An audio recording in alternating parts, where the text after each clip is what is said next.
The bios for the authors are not only included at the end, but they are also embedded in the article and can be found on the 4th page of the PDF.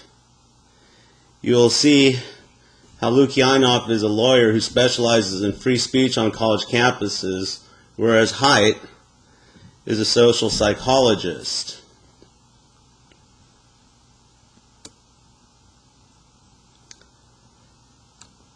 As you might infer from the title and even the first page of the PDF, the authors express their concerns about the presence of trigger warnings and safe spaces that has become commonplace on college campuses throughout the country.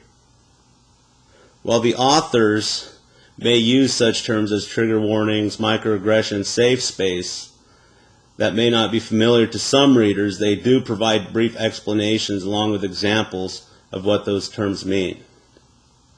While the article is a lengthy one to where it is split in 2 PDFs, you will want to be mindful of whether or not you agree with the authors and what your thoughts are about the incidents they are sharing. You may also want to ask yourself if there is a justification for having trigger warnings in safe spaces. Also, you will want to think about whether or not the use of cognitive behavioral therapy, or CBT for short, would be a more effective alternative. Even though this was published back in 2015, it was published in The Atlantic, a magazine that has been around for over 150 years. Therefore, you might want to think about how relevant this is to what you might currently see on college campuses. Finally,